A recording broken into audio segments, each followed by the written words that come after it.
Hi hello welcome back to my channel Anu's sweet home. ఈరోజు మీకు onion pakodi ఎలా చేయాలో చూపిస్తాను. క్రిస్పీ పకోడీ.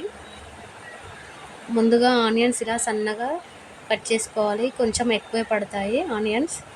ఒక 2-3 పచ్చిమిర్చి కూడా ఇలా సన్నగా తురుముకోవాలి. ఇలా పచ్చిమిర్చి ఆనియన్ తురుముకొని పక్కన పెట్టుకున్న తర్వాత ఒక గిన్నెలోకి శనగపిండి, ఇందులో నేను ఒక పావు కప్పు బియ్యం పిండి కూడా కలిపానండి. పావు కేజీకి ఎక్కువే ఉంటుంది శనగపిండి. తీసుకొని ఇందులో రుచికి సరిపడా కారం యాడ్ చేసుకోవాలి. నేను ఒక 2 స్పూన్స్ చేశాను. తర్వాత రుచికి సరిపడా ఉప్పు 1.5 స్పూన్ వేసుకోవాలి. తర్వాత 1 స్పూన్ జీలకర్ర యాడ్ చేసుకోవాలి. చూడండి, ఇలా నేను వేస్తున్నానుగా 1 by 1 ఇలా. తర్వాత 1 స్పూన్ ధనియా పౌడర్,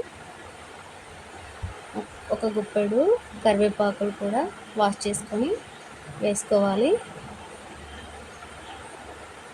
తర్వాత దీనిలో వెల్లుల్లి అయినా వేయచ్చు, అల్లం పేస్ట్ అయినా వేయచ్చు అండి. నేను అల్లం వెల్లుల్లి పేస్ట్ వేసాను 1 స్పూన్. ఇలా అన్నీ వేసిన తర్వాత పచ్చిమిర్చి కూడా యాడ్ చేసుకోవాలి. తర్వాత మనం ముందుగా తురుము పెట్టుకున్న ఆనియన్స్ ఇలా క్రష్ చేస్తూ వేసుకోవాలి. చూడండి, నేను ఎలా చేస్తున్నానో అలా ఆనియన్స్ని ఇలా క్రష్ చేస్తూ వేసుకోవాలి. ఇలా యాడ్ చేసుకుని పిండిని ఒకసారి అంతా బాగా కలుపుకోవాలి. ఆనియన్స్లో ఉన్న వాటర్ అంతా అలా కలిసేలా కలుపుకోవాలి. తర్వాత మనం వాటర్ కన్సిస్టెన్సీ చూసుకొని పిండి చిక్కగా అయ్యేలా కలుపుకోవాలి. మరి చిక్కగా కాదండి, గట్టిగానే ఉండాలి పకోడీకి. అలా అయితేనే క్రిస్పీగా వస్తుంది. ఇప్పుడు చూస్తూ కొద్దిగా వాటర్ పోసుకొని పిండి మొత్తం బాగా కలుపుకోవాలి. ఇలా గ్లాస్ వాటర్ తీసుకొని చూడండి, ఇలా నేను కొద్దిగా వాటర్ యాడ్ చేస్తూ పిండినంతా బాగా కలుపుకుంటున్నాను. ఇలా మొత్తం బాగా కలిసేలా పిండి మొత్తం బాగా కలుపుకోవాలండి. చూడండి, ఇలా టైట్గా పిండిని మొత్తం కలుపుకోవాలి. ఇది తర్వాత గ్యాస్పై ఒక బాండీ పెట్టి అందులో డీప్ ఫ్రైకి సరిపడా ఆయిల్ పోసుకోవాలి. చూడండి, ఆయిల్ వేడైంది కదా. ఆయిల్ వేడైన తర్వాత ఇందులో పకోడీలాగా పిండిని తీసుకొని కొద్దిగా పకోడీలాగా వేసుకోవాలి. ఇలా పకోడీలాగా వేసుకొని గ్యాస్ మీడియం ఫ్లేమ్లో పెట్టుకోవాలి.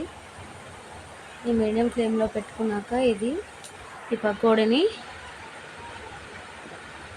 చూడండి, ఇలా అంతా మనం ఆయిల్ ఎక్కువ తీసుకున్నాం కాబట్టి పిండి ఆయిల్లో సరిపోయేంత ఇలా పకోడీలా వేసుకోవాలి.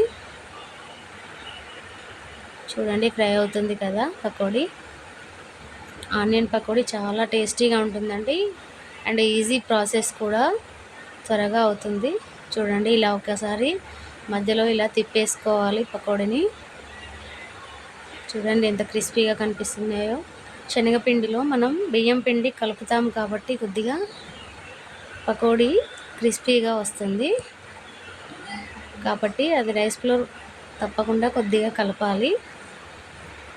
ఇలా పకోడీని తిప్పేస్తూ చూడండి, ఇలా బ్రౌన్ కలర్ వచ్చేంత వరకు ఇలా ఫ్రై చేసుకోవాలి. చూడండి, ఇలా ఆయిల్ అంతా పోయే వరకు అట్లా ఉంచి తీసేసి ప్లేట్లోకి ట్రాన్స్ఫర్ చేసుకోవాలి.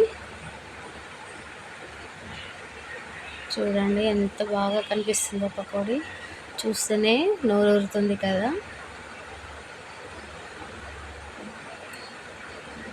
వర్షం పడినప్పుడు మనం ఇలా స్నాక్స్గా తీసుకుంటే చాలా బాగుంటుంది. చూడండి వేడి వేడి పకోడీ రెడీ అండి. ఆనియన్ పకోడీ చూడండి ఎంత క్రిస్పీగా వచ్చిందో.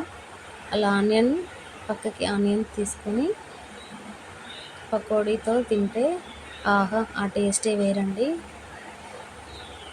ఎంత బాగా వచ్చిందో చూడండి. ఇలా తొందరగా చేసుకోవచ్చు. మీకు ఈ వీడియో నచ్చినట్టయితే లైక్ చేయండి, షేర్ చేయండి, సబ్స్క్రైబ్ చేసుకోండి.